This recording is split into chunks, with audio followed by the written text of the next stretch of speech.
Subscribe करें हमारा channel पाठशाला ट्री और लेटेस्ट वीडियो नोटिफिकेशन के लिए प्रेस कीजिए इस बेल आइकन को। हेलो फ्रेंड्स, वेलकम टू पाठशाला ट्री। दोस्तों, आज के इस वीडियो में हम कवर कर रहे हैं हिस्ट्री से बनने वाले वेरी इंपॉर्टेंट 25 क्वेश्चनों को।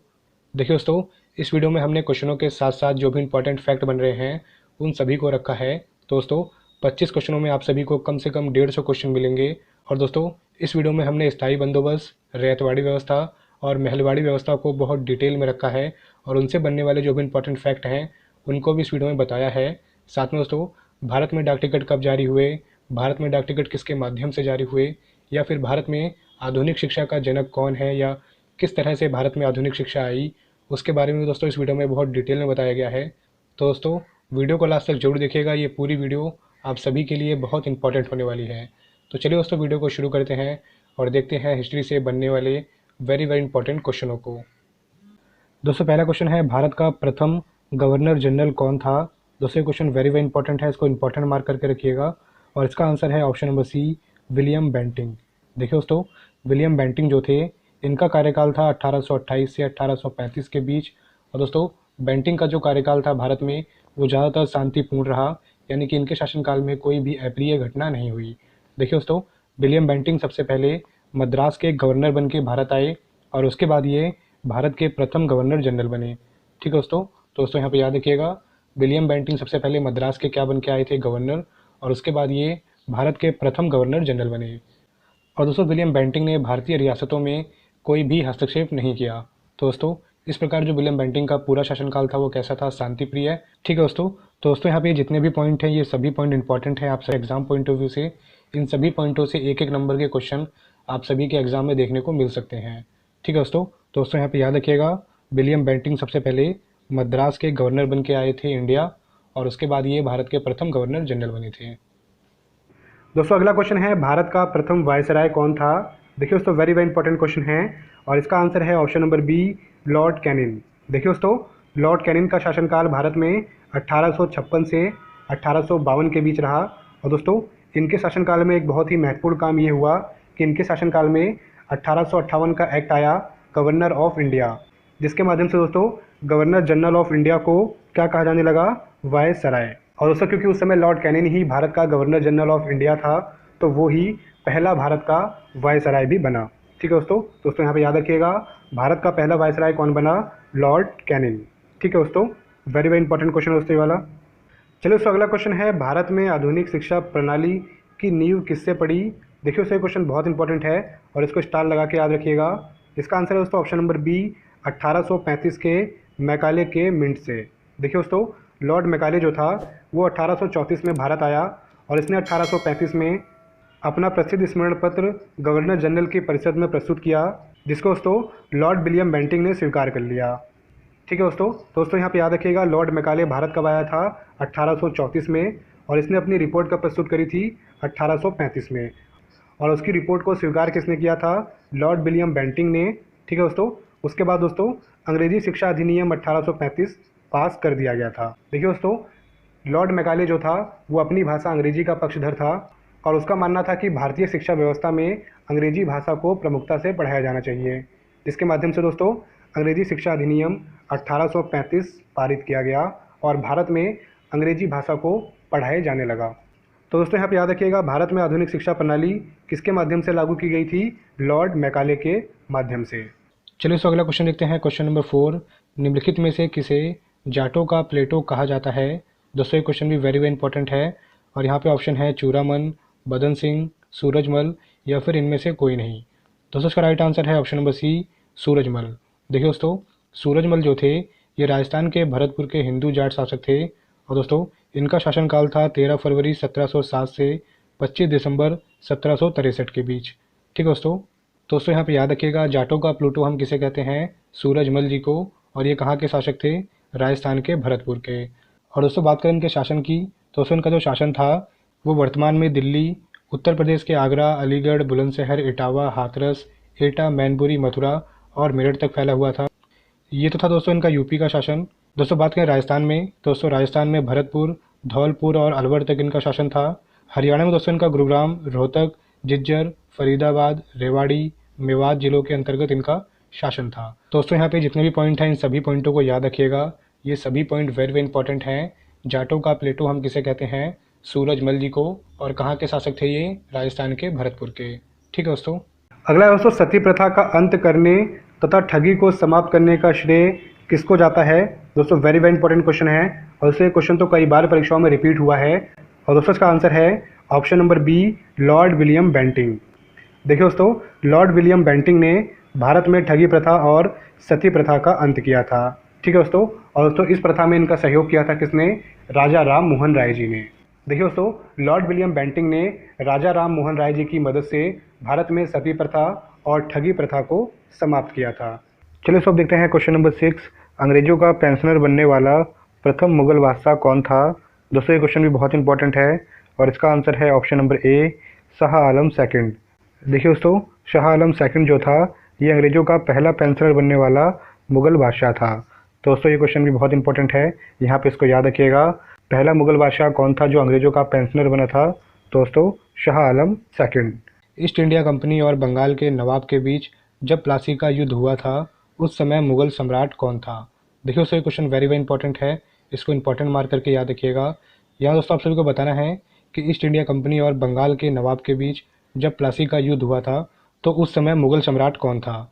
देखिए दोस्तों इसका राइट आंसर है option number B, Azizuddin Alamgir second. देखिए दोस्तों, जब प्लासी का युद्ध हुआ था बंगाल के नवाब और ईस्ट इंडिया कंपनी के बीच, तो उस समय दिल्ली में जो मुगल बादशाह था वो कौन था?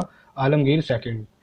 देखिए दोस्तों, प्लासी का युद्ध 23 जून 1757 को प्लासी नामक स्थान पे हुआ था, और ये किस किस के बीच हुआ था? ईस्ट इंडिया कंपनी और बंगाल के नवाब के बीच। और इस युद्ध के समय मुगल बादशाह कौन था? आलमगीर सेकंड। दोस्तों यहाँ पे जितने भी पॉइंट हैं ये सभी पॉइंट इंपॉर्टेंट हैं। प्लासी का पहला युद्ध कब हुआ था? 23 जून 1757 को, और उस समय मुगल बादशाह कौन था? आलमगीर सेकंड। और प्लासी का युद्ध किस किस के बीच हुआ था? ईस्ट इंडिया कंपनी और बंगाल के नवाब के बीच। ठीक है दोस्तों। क्वेश्चन नंबर 8 देखते हैं, और दोस्तों क्वेश्चन नंबर 8 जो है ये क्वेश्चन नंबर 7 से ही जुड़ा हुआ है, तो क्वेश्चन नंबर 7 को भी दिमाग में रखिएगा। यहाँ दोस्तों क्वेश्चन है, प्लासी का युद्ध अत्यधिक ऐतिहासिक महत्व का था क्योंकि, यहाँ सब सभी को बताना है प्लासी का जो युद्ध था कौन सा वाला दोस्तों? 23 जून 1757 वाला, जो मैंने आप सभी को अभी बताया है, उसका ऐतिहासिक महत्व क्या था? तो देखिए दोस्तों, इसका राइट आंसर होगा यहाँ पे ऑप्शन नंबर बी, इसने बंगाल में ब्रिटिश वर्चस्व के लिए मार्ग प्रशस्त किया, और उसके बाद संपूर्ण भारत में ब्रिटिश नियंत्रण के लिए रास्ता खुल गया। देखिए दोस्तों, मैंने आप सभी को इससे पहले वाले क्वेश्चन में बताया था, प्लासी का जो पहला युद्ध हुआ था वो कब हुआ था? 23 जून 1957 को। कहाँ पर? प्लासी नामक स्थान पे। और दोस्तों ये जो युद्ध था ये हुआ था बंगाल के नवाब सिराजुद्दौला और लॉर्ड क्लाइव के बीच। देखिए दोस्तों, प्लासी का जो ये पहला युद्ध था ये इतिहास का सबसे छोटा युद्ध माना जाता है। ये दोस्तों युद्ध कुछ ही घंटों में ख़त्म हो गया था। और दोस्तों इसका कारण क्या था? सिराजुद्दौला ने उस समय जो मुगल बादशाह था आलमगीर सेकंड, उससे मदद मांगी थी कि आप हमारी मदद कर दीजिए जिससे कि हम क्लाइव को हरा सकें। लेकिन दोस्तों उस समय मुगल बादशाह ने सिराजुद्दौला की मदद नहीं करी, और उस समय जो सिराजुद्दौला का सेनापति था मीर जाफ़र, उसने भी दोस्तों सिराजुद्दौला को धोखा दिया। वो दोस्तों लड़ा तो सिराजुद्दौला की तरफ से, लेकिन साथ उसने दिया किसका? क्लाइव का, जिससे दोस्तों सिराजुद्दौला की सेना कुछ ही घंटों में हार गई, और यहाँ से भारत में ब्रिटिश साम्राज्य स्थापित होना शुरू हो गया। और दोस्तों इस युद्ध के बाद मीर जाफ़र को बंगाल का नवाब बनाया गया, जो कि कौन था? सिराजुद्दौला का सेनापति। अगला है दोस्तों, द्वैध शासन की नीति को किसने समाप्त किया? तो देखिए दोस्तों इसका राइट आंसर होगा यहाँ पे option number C, Warren Hastings. देखिए दोस्तों, वॉरेन हेस्टिंग ने द्वैध शासन की नीति को ख़त्म किया था भारत से। देखिए दोस्तों, अगर बात करें द्वैध शासन नीति की, तो दोस्तों द्वैध शासन की जो नीति थी ये बंगाल में 1765 ईस्वी की इलाहाबाद की संधि के अंतर्गत लाई गई थी, और यह शासन बंगाल के अतिरिक्त बिहार और उड़ीसा में लागू किया गया था। ठीक है दोस्तों यहाँ पे याद रखिएगा, द्वैध शासन सबसे पहले कहाँ लागू किया गया था? बंगाल में। ठीक है दोस्तों, देखिए दोस्तों इस व्यवस्था में किया क्या गया, जो भी कर वसूले जाते थे वो तो ईस्ट इंडिया कंपनी के माध्यम से वसूले जाते थे, लेकिन नाम किसका चलता था वहाँ पे? बंगाल के नवाब का। यानी दोस्तों यहाँ पे हुआ क्या, सत्ता के दो केंद्र बन गए, जिसको हमने द्वैध शासन नाम दिया। उसके बाद 1769 से 1770 में भयंकर अकाल पड़ा, जिससे बंगाल में 1/3 आबादी नष्ट हो गई। और दोस्तों इस दुखद घटना ने दोहरी शासन पद्धति की बुराइयों को सबसे अधिक उजागर किया, जिसके बाद दोस्तों 1772 ईस्वी में वॉरेन हेस्टिंग ने इस पद्धति को समाप्त कर दिया। ठीक है दोस्तों यहाँ पे इसको याद रखिएगा, द्वैध शासन कब खत्म हुआ था? 1772 में, और किसके द्वारा हुआ था? वॉरेन हेस्टिंग के द्वारा। ठीक है दोस्तों। चलिए दोस्तों अगला क्वेश्चन लेते हैं, क्वेश्चन नंबर 10। भारत में रेल लाइन बिछाने का श्रेय किसे प्राप्त है? दोस्तों क्वेश्चन भी बहुत इंपॉर्टेंट है और इसका आंसर है option number C, Lord Dalhousie.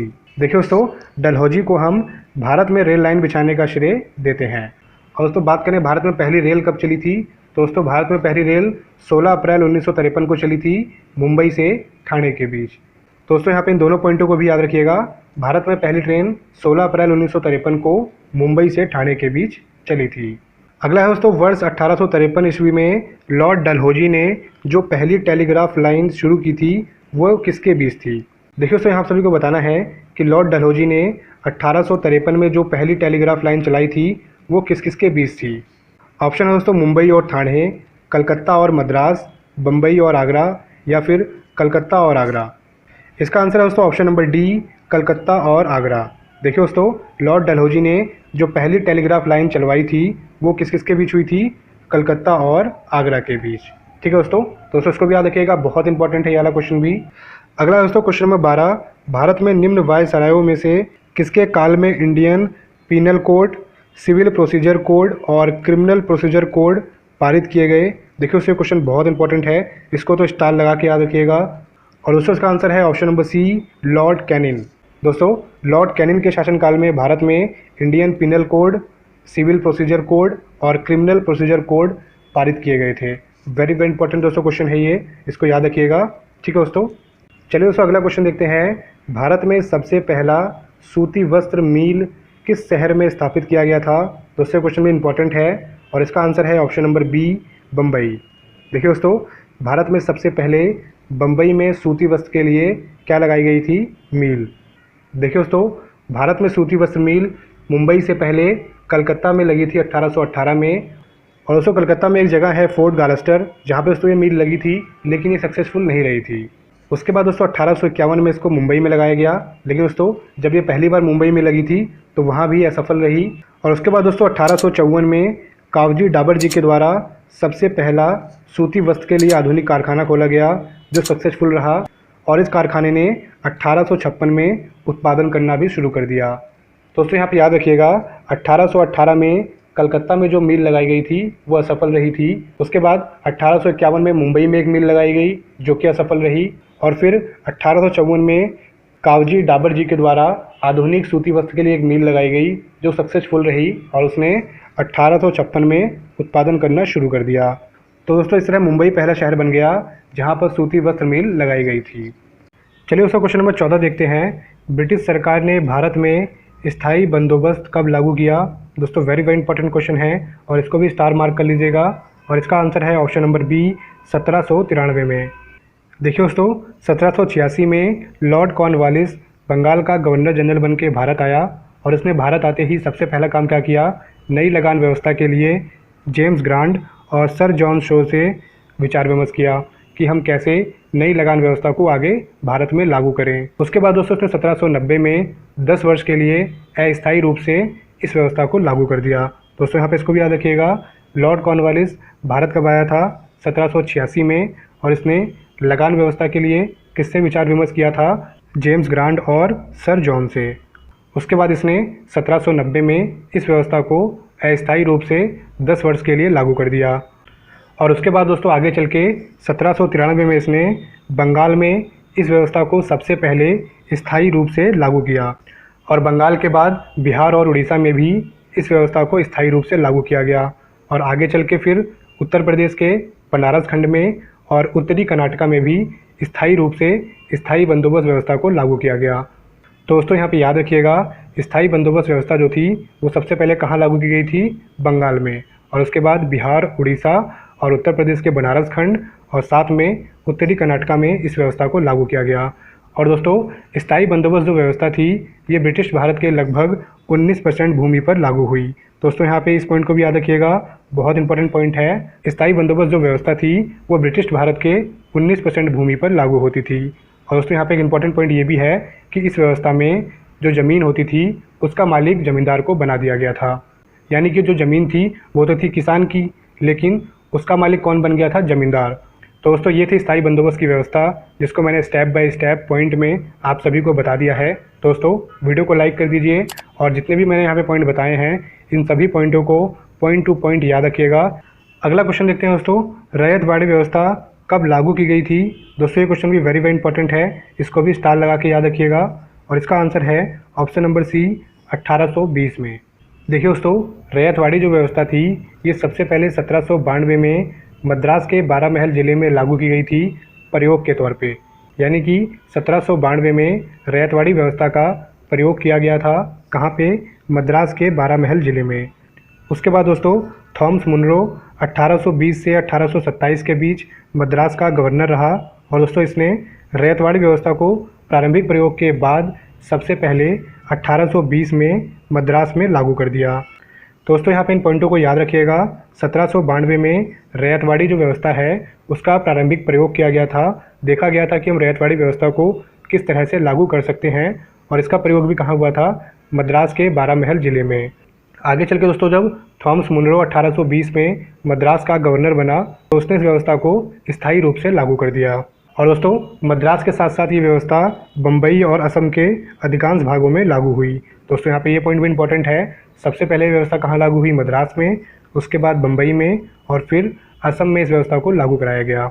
और दोस्तों ये जो व्यवस्था थी इसने ब्रिटिश भारत की लगभग 51% भूमि को कवर किया। तो दोस्तों यहाँ पे जितने भी पॉइंट हैं इन सभी पॉइंटों को पॉइंट बाय पॉइंट याद रखिएगा। इन सभी पॉइंटों से आप सभी के एग्जाम में क्वेश्चन पूछे गए हैं और आगे भी पूछे जाएंगे।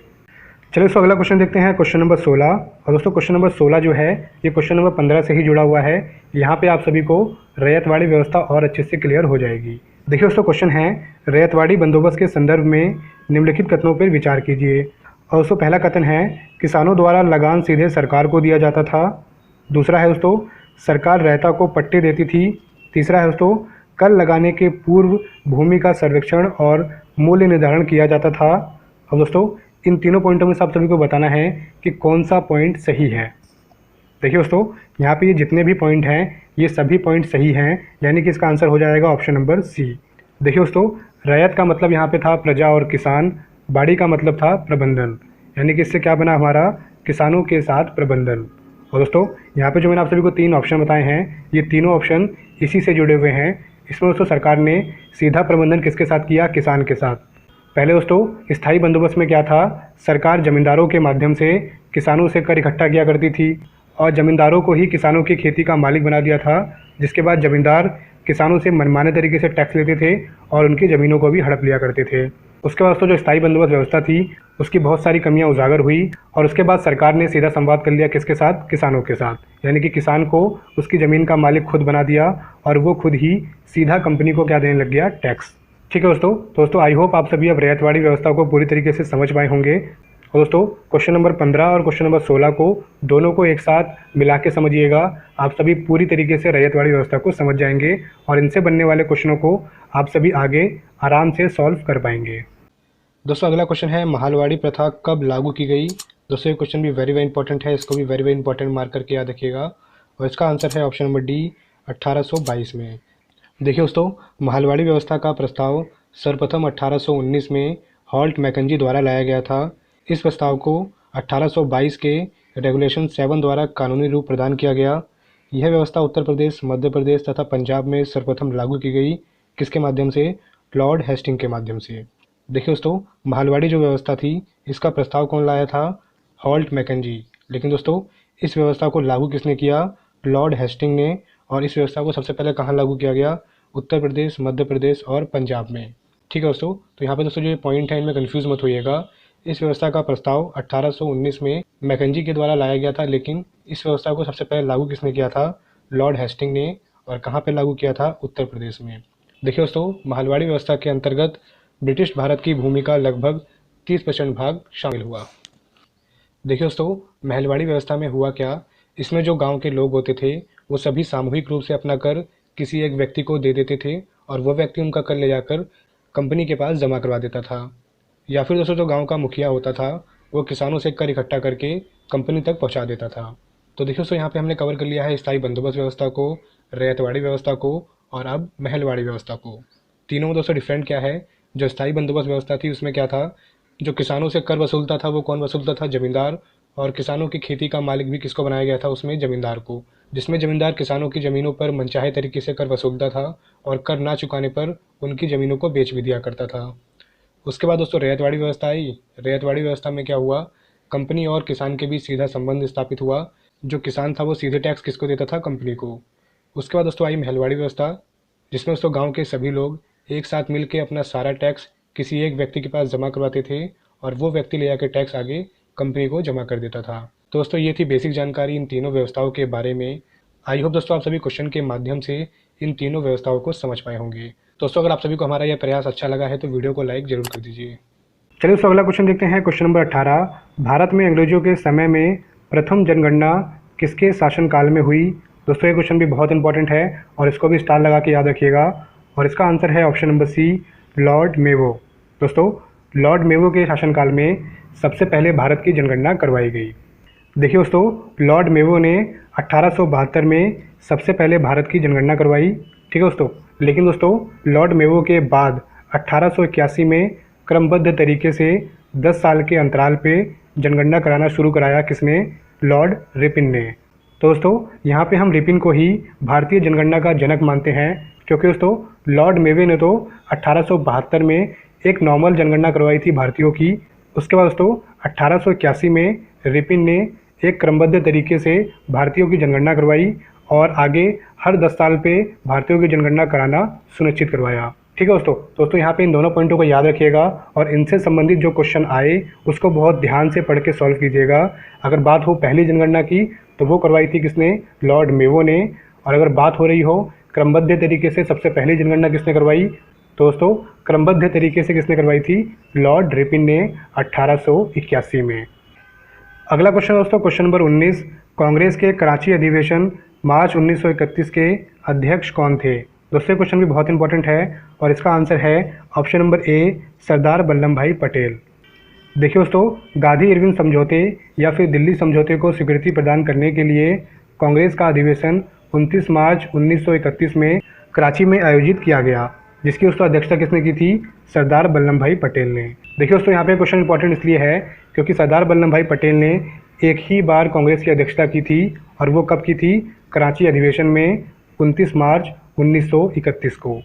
अगला दोस्तों question number 20, British east India company ने चाय के व्यापारिक एकाधिकार को खो दिया। यहाँ सब सभी को बताना है कि ब्रिटिश ईस्ट इंडिया कंपनी ने चाय का जो एकाधिकार था उसको किस चार्टर एक्ट के माध्यम से खो दिया था। और दोस्तों इसका आंसर है ऑप्शन नंबर बी, 1813 के चार्टर एक्ट के द्वारा, ठीक है दोस्तों। तो यहाँ पे याद रखिएगा 1813 का जो चार्टर एक्ट था उसके माध्यम से ब्रिटिश ईस्ट इंडिया कंपनी ने चाय पर एकाधिकार को खो दिया था। दोस्तों अगला क्वेश्चन है, सुगोली की संधि 1816 ईस्वी में किसके बीच संपन्न हुई। दोस्तों ये क्वेश्चन भी वेरी इंपॉर्टेंट है और इसको भी स्टार लगा के याद रखिएगा। और इसका आंसर है option number A, east India company और नेपाल के बीच। देखिए दोस्तों ये जो संधि थी ये 2 दिसंबर 1815 को हस्ताक्षरित की गई थी और उसके बाद 4 मार्च 1816 को इस संधि के ऊपर मुहर लगी थी। और दोस्तों इस संधि में नेपाल की ओर से राजगुरु गजराज मिश्र और कंपनी की ओर से lieutenant colonel Paris Bradshaw ने हस्ताक्षर किए थे। दोस्तों यहाँ पे इन पॉइंटों को याद रखिएगा। ये जो संधि थी किस किस के बीच हुई थी, नेपाल के और ईस्ट इंडिया कंपनी के। दोस्तों यहाँ पे बहुत इंपॉर्टेंट है, ये सुगोली की संधि कब हुई थी, ये 2 दिसंबर 1815 को और इस पर मुहर कब लगी थी, 4 मार्च 1816 को, ठीक है दोस्तों। अगला क्वेश्चन दोस्तों क्वेश्चन नंबर 22, भारत पर आक्रमण करने वाले किस ईरानी शासक को ईरान का नेपोलियन कहा जाता है। ये क्वेश्चन दोस्तों बहुत इंपॉर्टेंट है और इसका आंसर है option number C, Nadir Shah. देखिए दोस्तों नादिर शाह जो था इसने भारत पर 16 फरवरी 1739 को आक्रमण किया था। तो यहाँ पे इसको भी याद रखिएगा, नादिर शाह ने भारत पर आक्रमण कब किया था, 16 फरवरी 1739 को। और इसको क्या कहा जाता था, ईरान का नेपोलियन। दोस्तों यहाँ पे आप सभी को जितने भी पॉइंट मैं बता रहा हूँ इन सभी पॉइंटों को याद रखिएगा। ईरान का नेपोलियन हम किसको कहते हैं, नादिर शाह को। और नादिर शाह ने भारत पर आक्रमण कब किया था, 16 फरवरी 1739 को। चलिए दोस्तों अगला क्वेश्चन देखते हैं। क्वेश्चन नंबर 23, ब्रिटिश सरकार का वह गवर्नर जनरल कौन था जिसने भारत में डाक व्यवस्था को शुरू किया। दोस्तों ये क्वेश्चन भी वेरी इंपॉर्टेंट है, इसको भी स्टार लगा के याद रखिएगा। और इसका आंसर है option number A, Lord Dalhousie. देखिए दोस्तों भारत में लॉर्ड डलहौजी ने डाक व्यवस्था का केंद्रीकरण किया और उस समय जो ब्रिटिश सरकार के अंडर में 701 डाकघर आते थे, उनको मिलाकर भारतीय डाक विभाग बना दिया। दोस्तों यहाँ पे याद रखिएगा, लॉर्ड डलहौजी ने जब डाकघरों का केंद्रीकरण किया था तो उसमें कितने डाकघर थे? 701। ठीक है दोस्तों। और उसके बाद दोस्तों आगे चलकर 1 अक्टूबर 1854 को भारत में महारानी विक्टोरिया के चित्र वाला डाक टिकट जारी हुआ। दोस्तों यहाँ पे पॉइंट बहुत इंपॉर्टेंट है, भारत में महारानी विक्टोरिया के चित्र वाला डाक टिकट कब जारी हुआ था? 1 अक्टूबर 1854 को। और दोस्तों बात करें लॉर्ड डलहौजी से पहले, दोस्तों लॉर्ड डलहौजी से पहले 1774 में वारेन हेस्टिंग ने कलकत्ता में सबसे पहले डाकघर की स्थापना करी थी। ठीक है दोस्तों, तो यहाँ पे याद रखिएगा, भारत में जो सबसे पहला डाकघर स्थापित हुआ था वो किसके माध्यम से हुआ था? वारेन हेस्टिंग के। लेकिन लॉर्ड डलहौजी ने इन सारे डाकघरों का केंद्रीकरण करके भारत में भारतीय डाक विभाग की स्थापना कर दी, जिसके बाद से दोस्तों लॉर्ड डलहौजी को ही हम भारतीय डाक विभाग का जनक मानते हैं। और दोस्तों बात करें भारत में डाक टिकट की, दोस्तों भारत में पहला डाक टिकट 21 नवंबर 1947 को जारी हुआ था, जिसमें दोस्तों भारत का तिरंगा और उसके साथ में क्या लिखा हुआ था? जय हिंद। और दोस्तों महात्मा गांधी जी भारत में पहले ऐसे व्यक्ति थे जिनके ऊपर डाक टिकट जारी हुआ था। और दोस्तों बात करें सचिन की, दोस्तों सचिन तेंदुलकर पहले ऐसे व्यक्ति थे जिनके जीवित रहते भारतीय टिकट जारी हुआ। ठीक है दोस्तों, तो यहाँ पे दोस्तों जितने भी पॉइंट हैं इन पॉइंटों को भी याद रखिएगा। सचिन तेंदुलकर पहले जीवित व्यक्ति हैं जिनके ऊपर भारत में डाक टिकट बनाया गया था, और महात्मा गांधी पहले ऐसे भारतीय थे जिनके ऊपर टिकट बना था। और भारत का पहला टिकट कब आया था? 21 नवंबर 1947 को। दोस्तों यहाँ पे ये सभी पॉइंट बहुत इंपॉर्टेंट हैं, इन सभी पॉइंटों को बहुत ध्यान से याद रखिएगा। इन सभी पॉइंटों से एक एक नंबर के क्वेश्चन बन सकते हैं। और दोस्तों बात करें विश्व डाक दिवस की, तो विश्व डाक दिवस कब मनाया जाता है? 9 अक्टूबर को। ठीक है दोस्तों, तो यहाँ पे ये भी याद रखिएगा, विश्व डाक दिवस हम कब मनाते हैं? 9 अक्टूबर को। अगला है दोस्तों, भारत में अंग्रेजी शिक्षा किसके द्वारा लागू की गई थी? ये क्वेश्चन दोस्तों बहुत इंपॉर्टेंट है, और इसका आंसर है option number D, William Bentinck के द्वारा। तो दोस्तों इसको भी याद रखिएगा, विलियम बेंटिंक के द्वारा भारत में अंग्रेजी शिक्षा को लागू किया गया था। ठीक है दोस्तों, वेरी वेरी इंपॉर्टेंट क्वेश्चन है ये वाला भी। भारत में अंग्रेजी शिक्षा किसके द्वारा लागू की गई थी? विलियम बेंटिंक के द्वारा। दोस्तों आज के इस वीडियो में बस इतना ही। आज का यह वीडियो आप सभी को कैसा लगा हमें कमेंट करके जरूर बताइएगा। दोस्तों इस वीडियो में हमने हिस्ट्री से बनने वाले वेरी वेरी इंपॉर्टेंट क्वेश्चनों को रखा था, साथ में जो भी इंपॉर्टेंट फैक्ट थे हमने वो भी आपको बताए हैं। तो दोस्तों वीडियो को लाइक जरूर करिएगा। साथ में अगर आपने तो हमारे चैनल को सब्सक्राइब नहीं किया है तो चैनल को सब्सक्राइब कर लीजिए, और दोस्तों इस वीडियो को शेयर भी कीजिएगा जिससे हमारे हिस्ट्री के ये क्वेश्चन और भी लोगों तक पहुँच पाएँ। तो चलिए दोस्तों मिलते हैं अगली वीडियो में, तब तक के लिए टेक केयर, बाय बाय।